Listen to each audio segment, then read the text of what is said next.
Hi everyone, welcome to virtual computer. So చాలా మంది middle class పిల్లలు ఏంటంటే అమీర్పేట్లో చాలా మంది కోచింగ్ తీసుకుంటూ ఉంటారు. వాళ్ళు కొత్త ల్యాప్టాప్ పర్చేస్ చేయలేక కోడింగ్ సపోర్ట్ చేసే ల్యాప్టాప్ అతి తక్కువ ధరలో వర్చువల్ కంప్యూటర్ స్ట్రీమ్ వాళ్ళు మీకు ప్రొవైడ్ చేస్తున్నారు. ఏంటంటే ఈ మోడల్ కండిషన్ చూడండి ఎలా ఉంటుందో. బ్రాండ్ న్యూ కండిషన్ ఉంటుంది. తక్కువ బడ్జెట్లో ఆల్ ప్రోగ్రామింగ్ లాంగ్వేజ్ సపోర్ట్ చేస్తుందండి.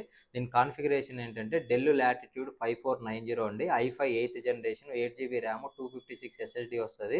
బ్యాక్లైట్ కీబోర్డ్ వస్తుంది. 14.8 ఇంచెస్ స్క్రీన్ వస్తుంది. విండోస్ 10 Pro వస్తుంది. కావాలంటే 11కి అప్గ్రేడ్ చేసుకోవచ్చు. 8 GB ర్యామ్ నుంచి 32 GB వరకు సపోర్ట్ చేస్తుంది. అదే 256 నుంచి 2 TB వరకు SSD కూడా సపోర్ట్ చేస్తుందండి. మనం ఇచ్చే ప్రైజు, మనం ఇచ్చే క్వాలిటీ, దీని ప్రైస్ వచ్చేసి కేవలం 21,500 మాత్రమే అండి. ఎవరైనా కూడా ఎక్కడైనా కంపేర్ చేసుకోరండి. ఈ మోడలు, ఈ క్వాలిటీ, ఈ ప్రైస్ ఎవ్వరే కానీ ఇవ్వలేరండి. దీంతో పాటు మీకు ఏ ల్యాప్టాప్ పర్చేస్ చేసినా కూడా బ్యాగు, మౌస్ అయితే న్యూ అడాప్టర్